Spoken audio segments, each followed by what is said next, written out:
Bonjour à toutes et à tous et bienvenue dans le monde aérien de Carnet de vol. Nous sommes ensemble aujourd'hui pour une émission spéciale puisqu'elle sera entièrement dédiée à la place des femmes dans les secteurs de l'aéronautique et de l'espace, histoire de fêter dignement la journée mondiale des femmes qui s'est tenue jeudi.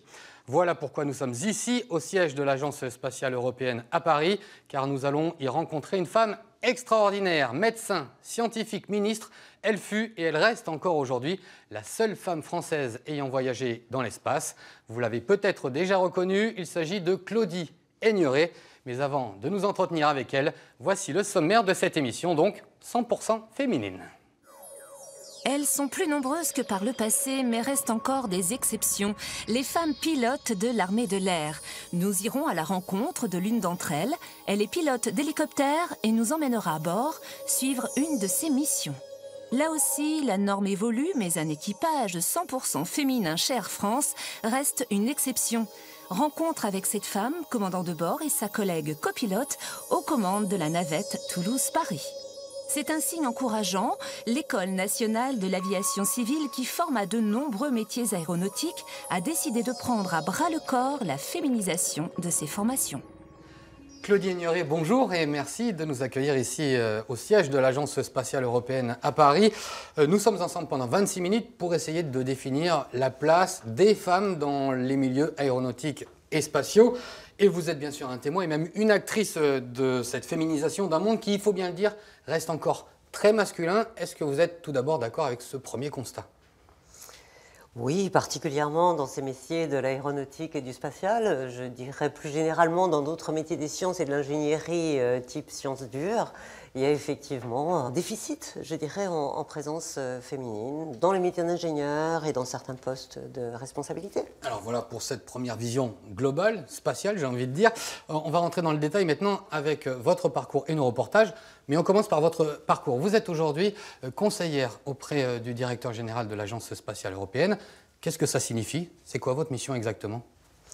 Alors conseiller, c'est probablement parce que j'ai eu la chance d'avoir plusieurs vies, je dirais, donc d'avoir accumulé certains types d'expériences, d'expertise, que ce soit au niveau européen, que ce soit dans certains niveaux opérationnels de missions spatiales, d'exploration habitée, que ce soit dans des domaines scientifiques. Donc c'est apporter conseil, effectivement, dans ces différents champs d'expertise pour des sujets ponctuels de recherche, voilà. Et puis porter aussi certains projets dans lesquels je vois le futur de notre élément de conquête spatiale, d'exploration, d'aller plus loin. Et je travaille particulièrement en ce moment à cette pensée de se dire, un jour, nous habiterons sur d'autres sols que notre sol terrestre. Et j'envisage la surface lunaire et se dire, pourquoi pas imaginer comment vivre ensemble dans un village lunaire. Alors, est-ce que vous êtes une exception ici à l'Agence spatiale européenne, une femme si haut placée, ou est-ce qu'il y a d'autres femmes qui sont aussi très bien placées au sein de l'ESA? Au sein de l'Agence spatiale européenne, comme au sein, je dirais, de l'industrie aéronautique, on est plutôt sur 20 à 25% de présence féminine. Et puis, c'est vrai que quand on monte dans les grades, les postes de responsabilité, eh bien là, ça diminue encore. Et c'est pas du tout satisfaisant. Il faut qu'on soit très vigilant, qu'on fasse émerger et puis prendre de la confiance à ces femmes pleines de potentiel qui peuvent prendre ces responsabilités. Dans les postes de responsabilité, on est plutôt à 10-15%, ce qui n'est vraiment pas une bonne représentation de diversité. D'où le fait que vous êtes une femme d'exception. Et on s'en est rendu compte très tôt, parce que je crois que vous avez eu votre bac à 15 ans, c'est ça? Je dois dire que j'ai toujours réussi dans les études que j'ai entreprises. Donc ça forge de la confiance. Et je pense qu'il faut de la confiance encore plus pour les jeunes filles et les femmes dans les prises de décision, dans l'audace, la façon de pousser les portes et d'y aller. J'ai eu la chance d'être privilégiée parce que rien n'a brisé ma confiance. Alors, suite à vos études de médecine, vous entrez à l'hôpital Cochin comme rhumatologue, puis dans les années 90, vous rejoignez le CNES pour étudier la médecine spatiale. On va en parler dans un instant, mais tout d'abord, première halte, on va s'intéresser à une autre femme exceptionnelle, puisqu'elle est pilote d'hélicoptère au sein de l'armée de l'air. Certes, les pionnières ont débuté leur carrière il y a 20 ans, mais ça reste quand même encore une exception. On regarde ce reportage et on en parle juste après, si vous voulez bien. Avec plaisir.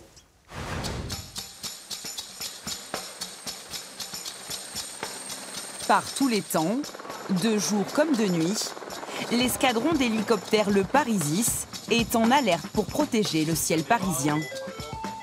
29 pilotes sont chargés de cette mission de défense aérienne. Parmi elles, 5 femmes. Briefing météo Ops, briefing météo Ops. Le capitaine Camille est l'une d'entre elles. À 30 ans à peine, elle réalise au quotidien son rêve de petite fille.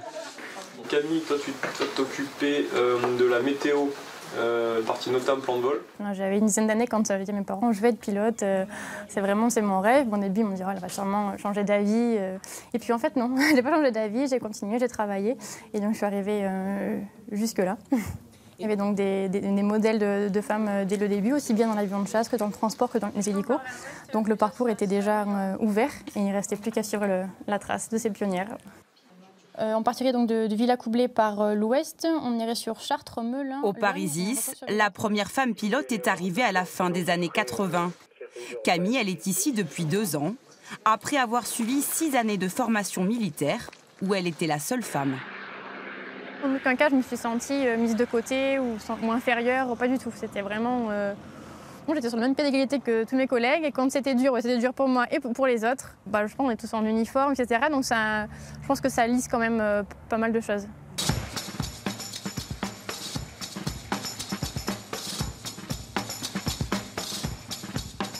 « 14h00 sur la base de Villacoublay, 3 Fennecs s'apprêtent à partir en mission. Leur objectif, simuler un assaut en zone ennemie. Le capitaine Camille est aux commandes d'un des appareils. Quand on est en vol, on ferme la porte de l'hélico, on laisse tout ce qui avait les soucis, on les laisse en bas et on part en vol en pensant qu'à la mission. Le moment où on passe le plus de temps, c'est souvent au sol, mais là en vol, c'est la concrétisation de tout ce qu'on prépare au sol. Ça permet de mettre en application tout ce qu'on a appris, que ce soit durant notre formation, que ce soit dans l'escadron, pendant les entraînements au simulateur. Voilà, ça permet vraiment de tout mettre en pratique et en œuvre, donc souvent on est relativement concentré. Les pilotes de l'escadron sont capables d'intervenir en quelques minutes en cas de menace aérienne au-dessus de Paris. Ils peuvent aussi être envoyés en opération extérieure sur des théâtres de guerre.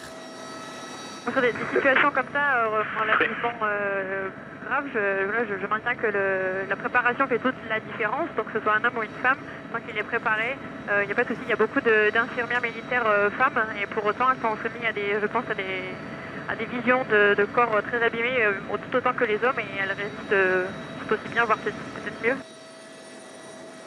Après 2 heures de vol, retour à Villacoublay. Les militaires s'offrent une petite pause. Mais pour certains pilotes, la journée est loin d'être terminée, car l'escadron est en alerte 24 heures sur 24. Une disponibilité qui freine peut-être des carrières de femmes. Elles ne sont encore que 23% dans l'armée de l'air. Il y a bien sûr des contraintes personnelles, donc c'est vrai mais elles sont les mêmes pour les femmes ou pour les hommes. La vie familiale, etc., ça a des contraintes assez fortes. Il faut les accepter, au même titre que les femmes doivent les accepter, les hommes aussi. Il y a beaucoup de découchés, des vols de nuit, donc familialement, c'est quelque chose qu'il faut savoir gérer. Peut-être que ça attire moins les femmes pour cette raison, mais ensuite, une fois qu'on trouve son rythme de vie, voilà, les conjoints doivent aussi prendre des disponibilités pour s'occuper des enfants. C'est vrai que dans les 2 sens, pour les hommes et femmes. En couple avec un militaire, Camille n'a pas encore d'enfant, mais souhaite fonder une famille. Piloter aussi bien sa carrière que sa vie privée, une nouvelle mission que la jeune femme est prête à relever.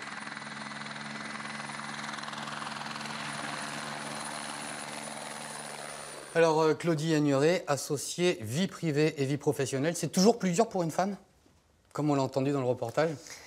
J'ai vécu un petit peu la même situation que le capitaine Camille qu'on vient de voir, puisque son mari est militaire et moi, mon mari était astronaute. Donc c'est vrai que c'est plus facile quand on a des métiers un petit peu exotiques et particuliers comme cela. Après, pour la femme, il y a le moment effectivement de l'enfant, de la grossesse. Donc ça, c'est effectivement quelque chose qu'on peut planifier. Moi, j'ai eu ma fille entre le premier vol et le second vol. C'était bien organisé. Voilà, c'était une forme d'organisation. Mais donc, c'est gérable. Après, certes, quand on est aidé, quand on a autour de toi un support, qu'il soit familial ou d'autre nature, c'est plus facile à gérer. Quand on est seul, confronté à des difficultés mal équilibrées, je comprends que certaines femmes aient des difficultés à bien gérer une vie professionnelle complète et puis cette vie privée où elles doivent assumer un type d'activité, je dirais, parfois lourde à porter. Alors, est-ce que, comme le capitaine Camille, vous avez toujours rêvé de devenir astronaute, comme elle, pilote d'hélicoptère, ou est-ce qu'à la fin des années 60, c'était même pas la peine d'imaginer ça quand on était une femme? Alors à la fin des années 60, en 69 en particulier, il s'est passé quelque chose d'extraordinaire pour les jeunes enfants. J'avais 12 ans à l'époque, c'était le premier pas de l'homme sur la Lune. Donc là, c'est vrai que c'était quelque chose qui était un rêve, une fascination, et qui chez moi a déclenché un désir de pouvoir participer à cette aventure.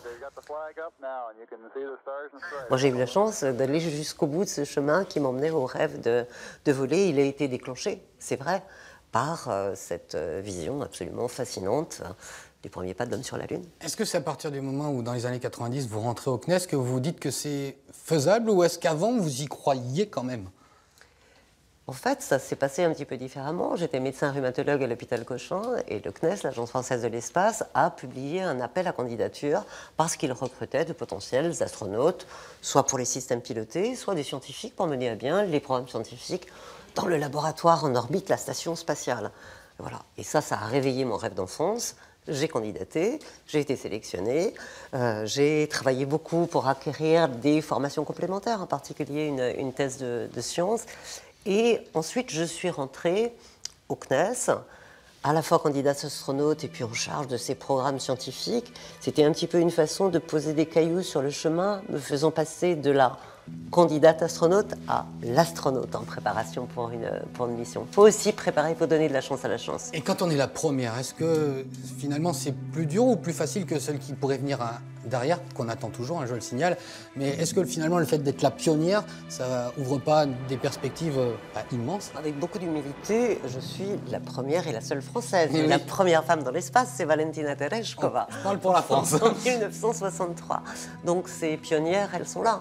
Puis des pionnières dans d'autres domaines. On a tous des modèles, tous et toutes, des modèles qui nous font rêver ou qui nous donnent envie, qui nous donnent de la force, qui nous donnent de l'audace.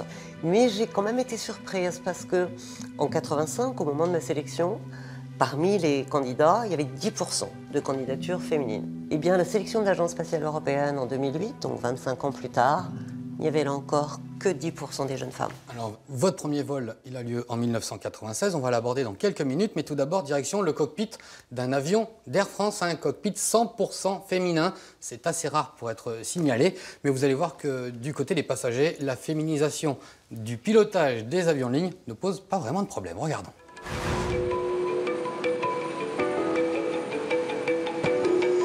Stéphanie Laura est commandante de bord. Ce matin, elle prend en compte son Airbus A320. Elle reliera Paris à Vienne et retour, puis Bordeaux. Avec sa copilote, une autre Stéphanie, elle prépare le premier vol de la journée en calculant le devis d'emport de carburant. Ouais, on va prendre un petit peu plus d'attente en ces périodes de vacances. Donc 6 tonnes 9, voilà. Ça te convient? C'est bon.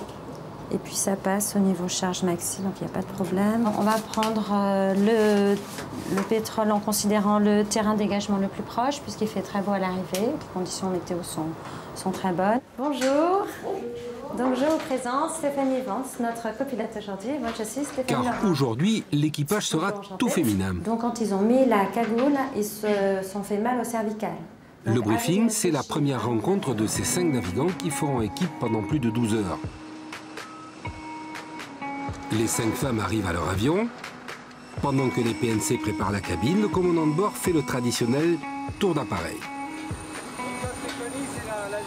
Voilà, c'est la visite pré-vol traditionnelle, c'est ça. C'est toujours la même. Parce que, pour voir s'il y a quelque chose d'anormal et de le traiter avant de partir, c'est mieux. Donc c'est comme sur les petits, on vérifie les trains d'atterrissage, les structures, les circuits, qu'il n'y ait pas de fuite.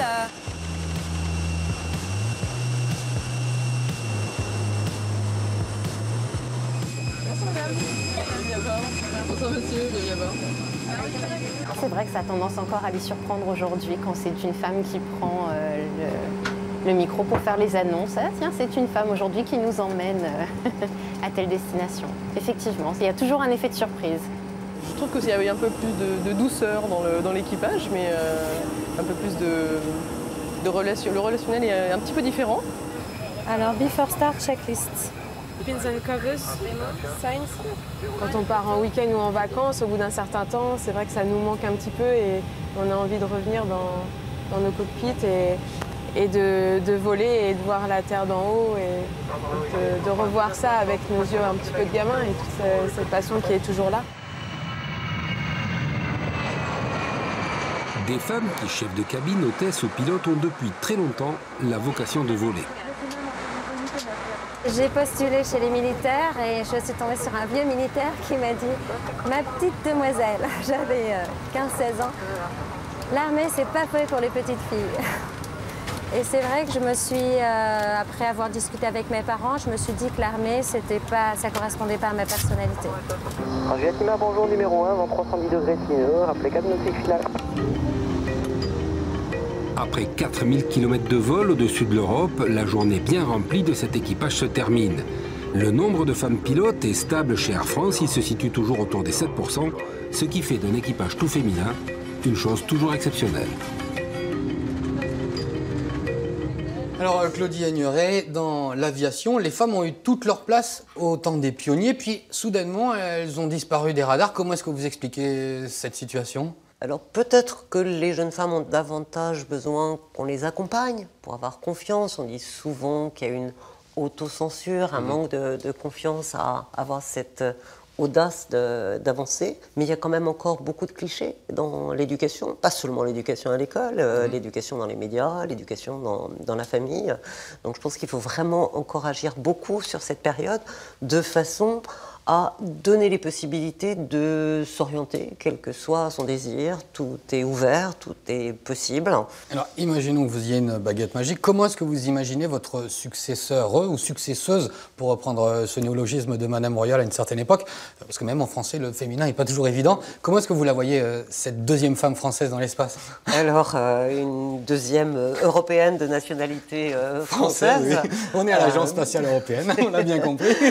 J'espère que effectivement, il y en aura dans ce siècle qui vient, et pourquoi pas se dire qu'au-delà de l'orbite basse, insister là-dessus, aucune femme aujourd'hui n'est allée au-delà de l'orbite basse. Il y a eu des hommes sur la Lune, il n'y a pas eu de femme au-delà de ce qu'on appelle cette orbite basse à 400 km autour de la Terre. Donc pourquoi pas une prochaine astronaute européenne française qui dépasse l'orbite basse et qui aille conquérir encore plus loin les frontières du cosmos. Bon, on l'espère. En tout cas, cette jeune femme, elle est sans doute encore jeune, en tout cas peut-être en train de faire ses études, pourquoi pas à l'École nationale de l'aviation civile de Toulouse. En tout cas, c'est une école qui a pris à bras-le-corps le problème de la féminisation des formations. On découvre ça et on en reparle juste après. Ou même Basic ACC. Basic ACC, je pense qu'on y retourne, donner un cap et tout. Moi, j'étais là, il y avait les vecteurs vitesse, je savais plus c'était au minimum. Dans les conversations de Lisa, il est toujours question de trafic aérien. Pensez à toutes les procédures, ils partent là, ils partent là. Pour cette étudiante en deuxième année, rien ne vaut la tour de contrôle. La visibilité... Oui, c'est moins bon avec la neige. Europe 125, autorisé décollage, piste 07, gauche, vent 380 degrés d'INE. Ce jour-là, il neige sur l'aéroport de Marseille. Sur un écran de 120 degrés, un simulateur reproduit les mouvements aériens et rien ne doit échapper à Lisa. Il faut tout le temps rester concentré, il faut tout le temps vérifier ce qu'on a fait. On ne s'ennuie vraiment jamais et j'ai besoin de ça, moi, dans mon métier, dans ma vie, de savoir que je vais aller travailler le matin et que je ne vais pas rien faire sur un bureau, que je vais tout le temps devoir réfléchir, utiliser mes ressources et voilà, mettre à profit ce dont je suis capable. En 2 heures, elle va devoir affronter des conditions météo complexes. Fox Papa Novembre, dégager la piste via Bravo Unité, rappelez piste dégagée. Être une femme ne l'a jamais fait douter de ses capacités. Dans mes études, que ce soit même au lycée, quand j'ai fait des sciences de l'ingénieur, ou alors ensuite en prépa, en maths sup, maths spé, à aucun moment je me suis sentie pas à ma place. Et à aucun moment, quelqu'un a pu me faire en sorte que je ne me sente pas à ma place. Dans la promo, un tiers de filles, mais cela n'a pas toujours été le cas. En 84, j'étais à l'ENAC comme élève et il y avait beaucoup moins de filles que maintenant. On avait une promotion de 64 élèves, je crois qu'il y avait 4 filles. Aujourd'hui, vous êtes 10 dans la promo ? 8 filles dans la promo et ils ne sont que 28. Donc voilà. Même entre filles, la conversation porte sur l'aviation. Et Clémentine est étonnée quand on lui demande si elle a hésité, en tant que femme, dans son choix de carrière. Alors là, pas du tout, mais vraiment pas du tout. Alors que c'est vrai que quand on pense plus aux pilotes de ligne, là on se dit c'est quand même très masculin, mais le contrôleur aérien, j'ai jamais pensé une seule fois qu'il y avait beaucoup plus d'hommes que de femmes. Vendredi. À l'ENAC, un étudiant sur 4 est une étudiante. Pas assez pour la direction qui multiplie les actions. Il y a encore des freins, et notamment vis-à-vis des parents. Il faudrait éduquer également les parents et dire que les métiers évoluent fortement et ne sont plus réservés qu'à un public masculin qui avait encore de la force. Si on tire sur un manche pour être pilote ou sur les métiers d'ingénieur qui sont des métiers très, très masculins, c'est vraiment maintenant ouvert aux filles et il n'y a plus une question de force. Oh, il est mythique, tout en matériaux composites. Il flambe à mort, parce qu'il y a plein de nouvelles technologies. Alors que Lisa s'emballe sur un hélicoptère, Lucas confirme, une classe mixte, c'est plus sympa. C'est agréable de ne pas juste être dans un milieu avec que des garçons, surtout quand on vient de prépa, des filières maths physique, où il y a beaucoup plus de garçons que de filles. Si les filles boudent les filières scientifiques, Lisa est convaincue du bien fondé de son choix. Il y a un véritable challenge et il y a vraiment un effort à faire sur soi-même pour y arriver. Et est-ce que je me vois dans l'avenir dans une tour ou un centre de contrôle en route? Et définitivement, c'est là que je veux être et je m'y vois d'autant plus maintenant que j'y ai goûté. Lisa, qui sera affectée dans une tour de contrôle en 2019, ne s'arrête jamais. Et ils disent qu'il a le stationnaire presque tout seul. Alors Claudie Aigneret, on revient à vous avec une deuxième partie de carrière, une troisième même partie de carrière, puisque vous avez été ministre, et ce par 2 fois, ministre délégué à la recherche, puis ministre aux Affaires européennes. Là aussi, un domaine où il reste encore beaucoup à faire en termes de parité. Est-ce qu'à l'époque où vous étiez au gouvernement, c'était déjà dans l'air du temps, cette volonté de mettre de plus en plus de femmes ? Oui, je crois que déjà à cette époque c'était présent. Alors il n'y avait pas l'exacte parité qu'on peut avoir aujourd'hui. Je crois que c'est très bien d'avoir évolué dans ce sens-là. Une équipe mixte, c'est souvent quelque chose qui permet d'élargir, de donner de la créativité, des façons de penser différentes, d'apaiser les tensions. Et ça en politique aussi, c'est la même chose. Même quand les femmes postulent, réussissent, souvent elles atteignent ce qu'on appelle le plafond de verre. C'est-à-dire que pour monter dans la hiérarchie, ça devient de plus en plus difficile. Est-ce que là aussi, certains ont parlé de quotas à une certaine période. Est-ce que vous pensez qu'il faut en passer par là ou est-ce que finalement la culture doit faire qu'on accepte de plus en plus les femmes à des postes de haute responsabilité ? Bon, c'est une situation compliquée. Je ne suis pas quelqu'un qui soit dans la promotion du quota, mais dans la mesure où effectivement dans les comités de sélection, de décision, les comités exécutifs, il y a très très peu de femmes et que c'est là que se font les choix et les décisions pour faire passer au-delà du plafond de verre. Si on ne fait rien et qu'on laisse la nature évoluer, on va attendre 2170 pour arriver à une mixité qui sera un peu plus harmonieuse que celle d'aujourd'hui. Moi, je l'ai vécu par exemple dans les conseils d'administration d'entreprises privées. Cette loi qui a imposé les 40% de présence féminine, ça change la vie. Quand vous êtes le cas isolé, la seule femme que certains vont qualifier de femme alibi, de femme quota, etc. Ou d'exception même. Ou d'exception. Ce cas isolé, c'est un regard particulier. Ce n'est pas un regard naturel. Et pour qu'on puisse arriver à cette reconnaissance et effectivement à ce que ce soit naturel d'être au-delà de ce fameux plafond de verre, il faut parfois être très volontariste. Alors on l'a dit, il n'y a pas que le plafond de verre, il y a aussi un plancher qui est parfois un plancher de plomb. Et on n'arrive pas à décoller ou à rentrer à travers ce plancher. Donc il y a encore du travail à faire, mais pas que les femmes qui fassent ce travail-là. Il faut vraiment qu'on soit ensemble, hommes et femmes. Alors on a évoqué succinctement votre très brillante carrière et multiples carrières.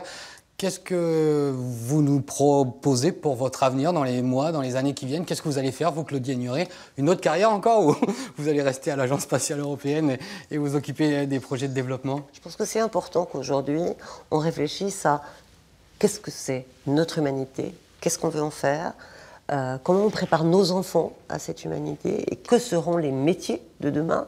Et ça, je pense qu'il ne faut pas exclure que ça passe par d'autres outils, d'autres environnements que ceux que j'ai eu en main jusqu'à présent. Ça peut être plus culturel, ça peut être plus philosophique, ça peut être plus littéraire, pourquoi pas. Bon, Claudie Agnuret, en tout cas, merci d'avoir été avec nous dans Carnet de vol. Ça a été un grand plaisir et un grand honneur de vous accueillir. Merci. Merci à vous. Voilà, ce carnet de vol est maintenant terminé. J'espère qu'il a bien défendu la cause féminine, sur le fond d'abord, mais aussi sur la forme. Vous l'avez peut-être remarqué, 2 des 3 reportages ont été réalisés par des journalistes féminines. Et puis on en a l'habitude dans cette émission, beaucoup de femmes derrière la caméra. Et exceptionnellement aujourd'hui, elles sont passées devant. On va donc se quitter avec une image 100% féminine. Je vous laisse donc, mesdames, car moi, je suis encore un homme. Bon vol!